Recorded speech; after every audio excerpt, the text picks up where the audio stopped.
अंतर्राष्ट्रीय महिला दिवस 7 मार्च 2024 को लोहिया कार्प लिमिटेड चौबेपुर परिसर में पूरे उत्साह के साथ मनाया गया। इस कार्यक्रम में अपर श्रम आयुक्त श्रीमती सौम्या पांडे मुख्य अतिथि के रूप में उपस्थित रहीं। इनके द्वारा सर्वप्रथम दीप प्रज्वलित करते हुए महिलाओं को आर्थिक मुक्ति के बारे में एक प्रेरक संदेश दिया।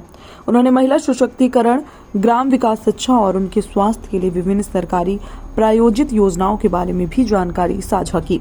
साथ ही इस वर्ष की थीम इन्वेस्ट इन वुमेन पर महिला कर्मचारियों के साथ अपने विचार साझा किए। उन्होंने वर्तमान परिदृश्य में सीखने और विकास के पहलुओं के बारे में जागरूक किया। इस कार्यक्रम को और अधिक जीवंत और मजेदार बनाने के लिए सभी स्थानों से लगभग 85 महिला कर्मचारियों के लिए विभिन्न मजेदार और सगाई गतिविधियों का आयोजन किया। इस कार्यक्रम में सुश्री मानसी लोहिया कार्प लिमिटेड की पीपल ऑफिसर सुश्री माधवी गोलास एवं अन्य कर्मचारियों के साथ प्रतिभाग किया गया। साथ ही अंत में सभी का धन्यवाद ज्ञापित किया। मंडल ब्यूरो अनिल वर्मा की खास रिपोर्ट। अगेन इसका एक छोटा सा एग्जाम्पल मैं दूंगी कानपुर देहात का। कानपुर नगर से ही लगा हुआ एक जनपद है कानपुर देहात, रनिया, जैनपुर ये वाला क्षेत्र वहां पड़ता है। वहां भी बहुत सारी फैक्ट्रीज हैं।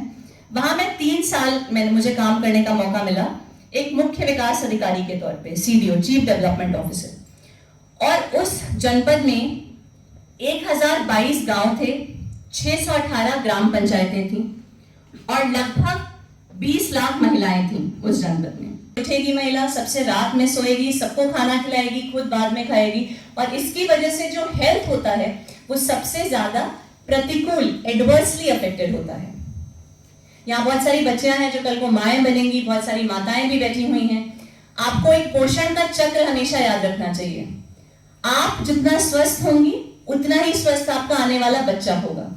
तो ये वर्चुअस साइकिल है। अगर आप अपने खान पान का ध्यान रखेंगी, आप अच्छे से खाएंगी तो आपका बच्चा जो घर में पलेगा वो स्वस्थ होगा और कल को वो जब बढ़ेगा तो उसको भी ताकत रहेगी। और इसका एक नेगेटिव विशियस साइकिल क्या होगी? अगर आप कुपोषित रहेंगी तो आपका बच्चा कुपोषित पैदा होगा और वो कुपोषण का कुचक्र चलता रहेगा। तो स्वास्थ्य का ध्यान रखना। जब मैं स्वास्थ्य बोलती हूं तो शारीरिक स्वास्थ्य के साथ साथ मानसिक स्वास्थ्य जो हम बिल्कुल इग्नोर कर देते हैं, anxiety, stress, depression, tension, office का, घर का, हर चीज का, पूरे दुनिया का बर्डन हम लोग इस कंधों पे लेकर अपने ले आते हैं और सबसे ज्यादा अपने आप को निग्लेक्ट करते हैं, इग्नोर करते हैं। तो शारीरिक स्वास्थ्य के साथ साथ मानसिक स्वास्थ्य का ध्यान रखना भी बहुत जरूरी है। तो इस वुमेन्स डे पे जिसका थीम है कि empower women, accelerate growth, invest in women, accelerate growth, तो कोई और इन्वेस्ट करने नहीं आएगा। सरकार इन्वेस्ट नहीं करेगी, सोसाइटी इन्वेस्ट नहीं करेगी, आपको अपने आप में खुद इन्वेस्ट करना पड़ेगा। अपनी एजुकेशन पे, अपने स्वास्थ्य